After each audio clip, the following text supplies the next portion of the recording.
Destroyer of Worlds, Void Termina.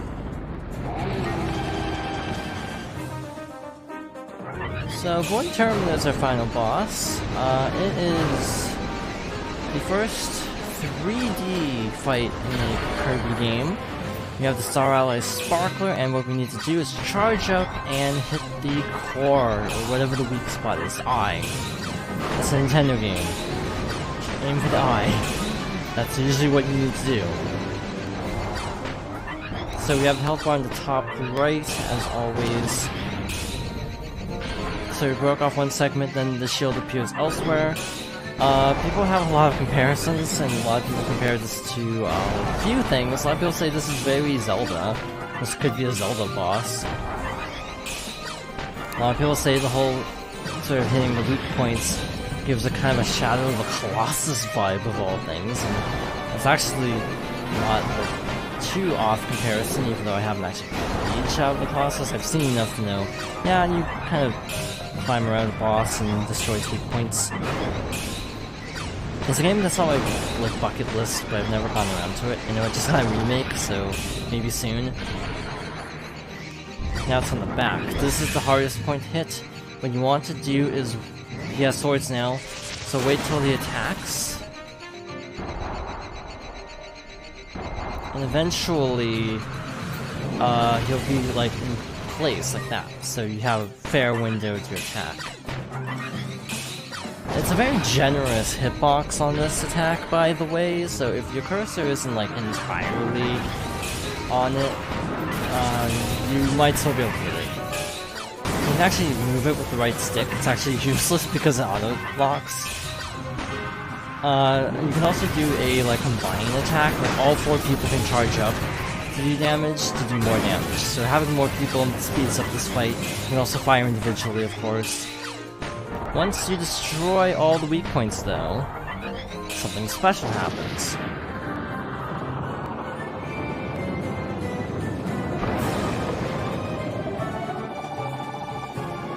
The mask falls off.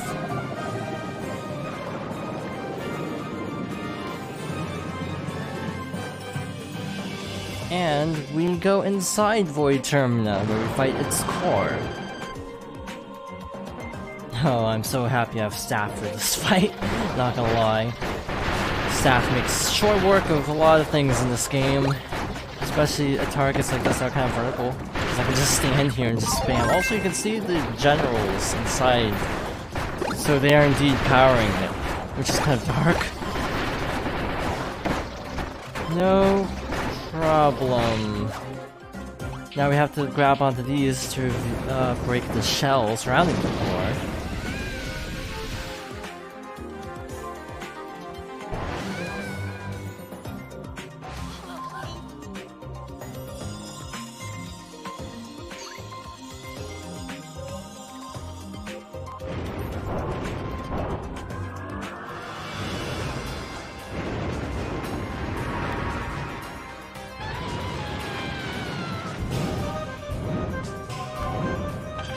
And now it's flying.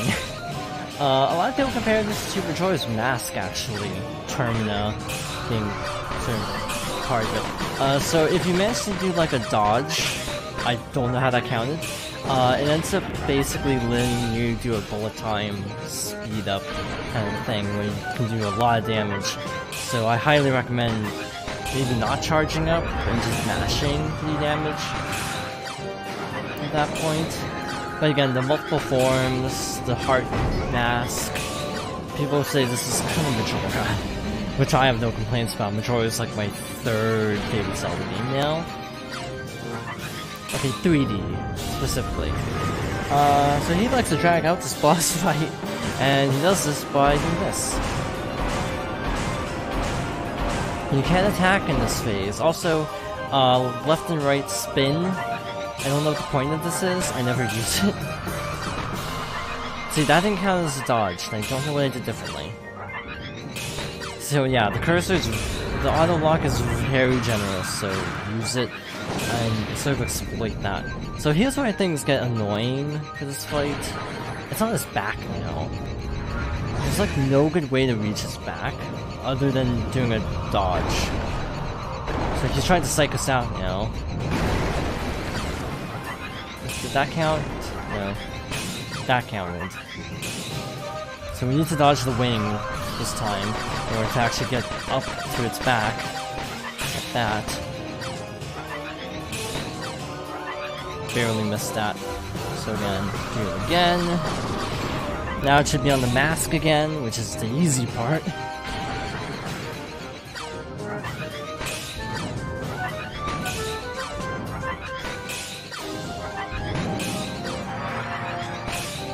This is a pretty easy fight, I'd say, but it's just kind of, it's got atmosphere. Also, this is really cool and intimidating. It's gonna fan out.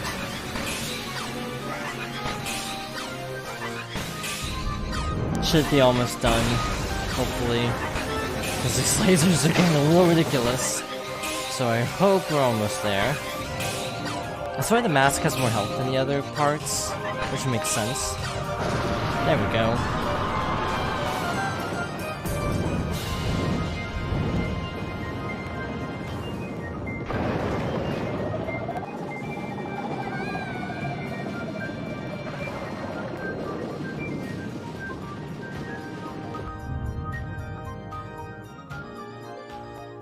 And now the core takes on its true form, which is eerily similar to Kirby. Not creepy at all. Fun fact, you can actually damage this with friend hearts, and it's actually like the only fight in the game to actually be damaged by friend hearts. So this wave thing turns your allies against you, so you need to actually turn them back. You can either defeat them and then revive them, or you can instead opt to just throw friend hearts at them again. Again, it's not too bad still. It's a pretty leisurely boss fight, all things considered, for an ending. You could argue that's what Termina's for. This feels very dark matter, the little protrusions coming out of it, so that's creepy. And also the fact that it looks like Kirby is also a little creepy, especially because the friend heart gravitated to Kirby, and yet the true form of the Chamba heart also looks like Kirby, so that's a little bit ominous. I'm sure there are tons of theories on why this boss looks like it does, and that is also very dark matter.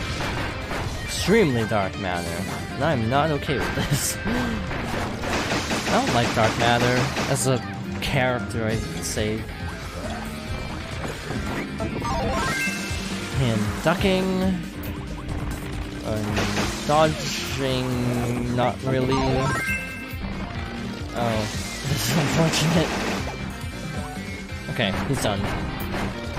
Nope, he's not done. I'm actually gonna try to defeat him before the thing swoops around, and it worked! We did it.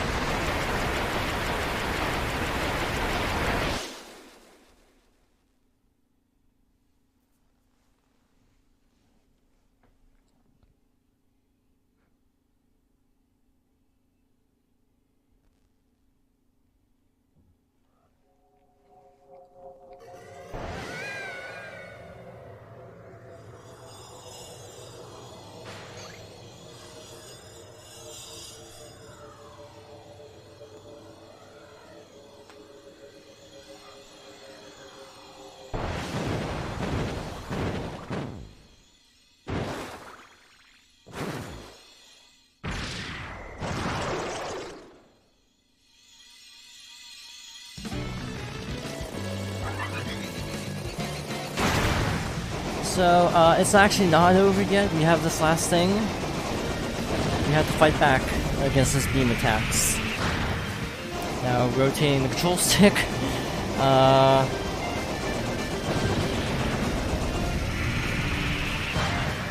And now it's button mashing, but it alternates what button you have to mash, which is actually really confusing.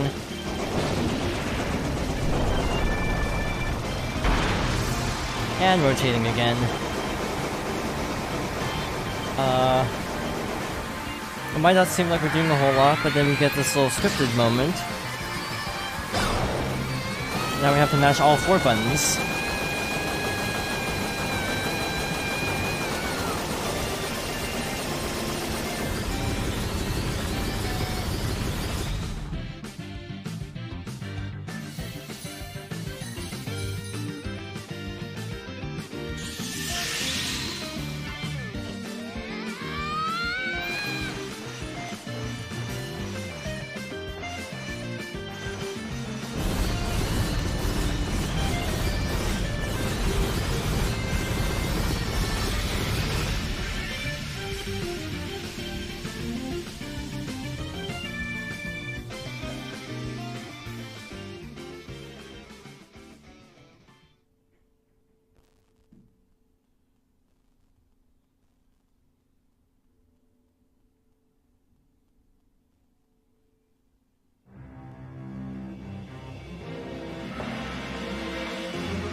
And that's the game.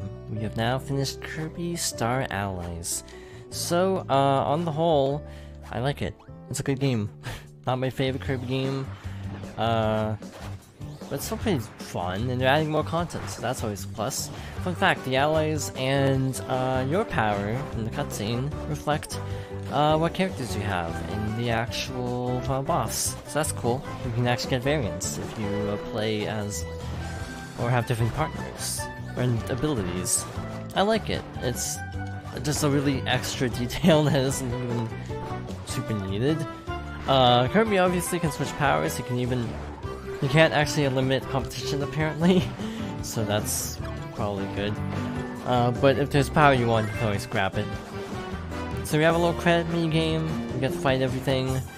On the whole, I think the game is almost kind of a wait and see now. I know earlier in this project they said, maybe wait, but like they're adding more content, so hey, maybe that'll help for people who thought the game was a little too easy or lacking in content, which to be fair, it's like a 20-part series. That's not that much different from Return to Dreamland, and that was also a $50 game. I think it was 20 or so parts.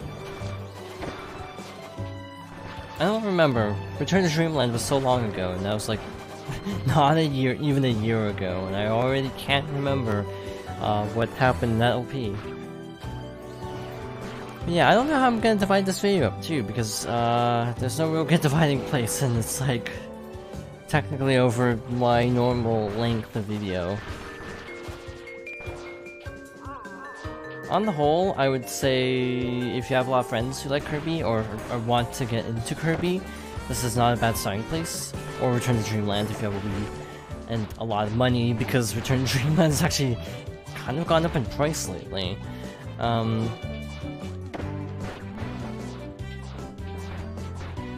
And on the whole, I would say definitely play it if you have a Switch and just want a sort of chill, low-key kind of platformer.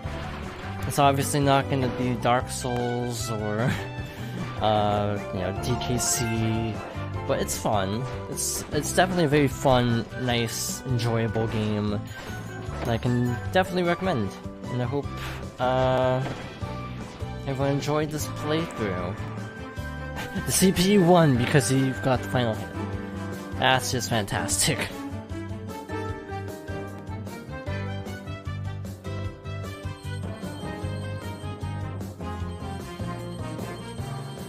Wait, actually, you might not have won, because if we get enough of these... I don't think so. Nah, he still won.